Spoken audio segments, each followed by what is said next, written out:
रक्षितारो दिवे दिवे देवानां भद्रासुमतिर्यजूयतां देवानागुंसकयेमुपसेदिमा वयं देवानो आयुः प्रतिरन्तु जीवसे।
विनोद जी रावत, श्री अनिरुद्धपाल सिंह जी राठौड़ और प्रिय विद्यार्थियों, आज बसंत पंचमी है। बसंत पंचमी के दिन हम विद्या की देवता बनाने के लिए कला चाहिए तो कविता सुनाने के लिए गला चाहिए, और आदमी को इंसान बनाने के लिए, आदमी को इंसान बनाने के लिए बनाने वाला भला चाहिए। तो भला अगर गुरु आपका है और उसके सानिध्य में आप अच्छे गुण ग्रहण कर रहे हैं तो आप आगे चलकर बहुत अच्छे इंसान बन सकते हो, बनोगे। यही मेरी आपको शुभकामनाएं। हास्य चित्रिता रागिणीव भासते राग रंजिता, रागिणीव भासते राग रंजिता, यान्तु यान पात्र चालिका सधीर्भराः, यान्तु यान पात्र चालिका सधीर्भराः। आयाहि रे, आयाहि रे, याहि रे, याहि रे, याहि रे, याहि रे, याहि, याहि रे, याहि रे, याहि रे, याहि रे, याहि, याहि रे, याहि रे, याहि रे, याहि रे, याहि। अस्तु। बसंत पंचम्या अवसरे विवादे न्यूनता, विवाद में न्यूनता आ जाती है क्योंकि इस दिन बुद्धि प्रभावित रहती है अपनी। वसंत पंचमी पर अपनी बुद्धि प्रभावित रहती है क्योंकि सृष्टि में एक नया परिवर्तन आता है। खेत खलिहानों में सब जगह उमंग रहती है, फसलें लहरा रही होती है। तो इस दिन बड़ा, इस दिवस का बड़ा महत्व है और कहा जाता है कि इस दिन झगड़े कम हो जाते हैं, विवादों में न्यूनता आती है इस दिन, क्योंकि साक्षात सरस्वती की कृपा रहती है इस दिन। तो आगे मैं श्रीमान मुकेश जी से निवेदन करूंगा कि अपने वाक पुष्पों से हमें अनुग्रहित करें। श्रीमान मुकेश की देवी माँ सरस्वती का दिन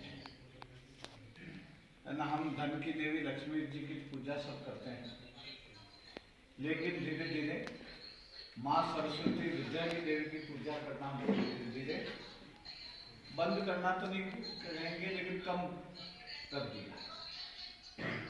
तो ये जो हमारी नवीन पीढ़ी को जो ज्ञान और खास तौर से विद्यार्थियों के लिए, आपके लिए अति महत्व का दिन है। चाहिए और ना गर्मी का। ये सब बहाने होते हैं कि आज सर्दी है इसलिए पढ़ नहीं मैं, आज गर्मी ज्यादा थी इसलिए पढ़ नहीं सकता।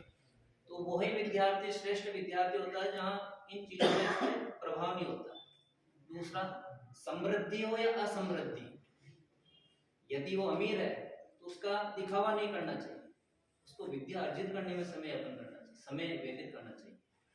और यदि वह गरीब है तो उसको ज्यादा अभिलाषा ही नहीं करनी चाहिए, अपेक्षा ही नहीं करनी चाहिए, फरमाइश नहीं करनी चाहिए। जैसे आप बालकों में होता है कि मैं 10,000 का मोबाइल दिलाओ तो स्कूल जाऊँ, मुझे मोटरसाइकिल दिलाओ, जैसे मैं जाता हूँ संपर्क पे तो कुछ आती है फरमाइश कि लड़का कह रहा साहब कि मैंने मोटरसाइकिल आएगी तभी मैं विद्यालय जाऊँगा, मेरा 10,000 का फोन आना चाहिए तभी मैं विद्यालय जाऊँगा। तो ये विद्यार्थी के लक्षण नहीं है, क्योंकि कहा गया है कि विद्यार्थीनः कुतो सुखम सुखार्थीनः कुतो विद्या। विद्यार्थी त्यजेत सुखम सुखार्थी त्यजेत विद्या। कि जो सुख चाहने वाले होते हैं वो कहाँ विद्या, उनके विद्या उनके वश की बात नहीं। और जो विद्यार्थी हैं उनको कहाँ सुख है, वो पढ़ने में ही अपना जीवन आगे बढ़ाते हैं। क्योंकि जो सुख चाहने वाला होता है उसको अपनी विद्या त्यागनी पड़ेगी। अगर वो सुख चाहता है, विद्यार्थी अगर सुख का अभिलाषी है तो उसको अपनी विद्या त्यागनी पड़ेगी, और विद्यार्थी यदि अपनी विद्या चाहता है तो उसको सुख का त्याग करना पड़ेगा। तो इस आशीर्वचन की श्रृंखला में आगे अहम अस्माकं ये श्रीमान प्रधानाचार्य महोदय अस्ति तम हम निवेदयामि यत् महोदय आगत्य स्वकीय वाक्पुष्पेण अस्मान् अनुग्रहितं कुर्वन्तु। श्रीमान प्रधानाचार्य अगन्तः शिक्षक महानुभावः मातृशक्तयः अस्माकं सरस्वती स्वरूपः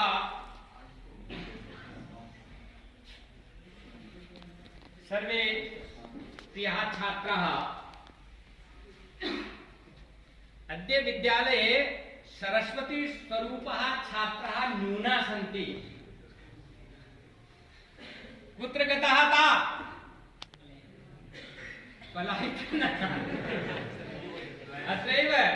अत्रैव सन्ति,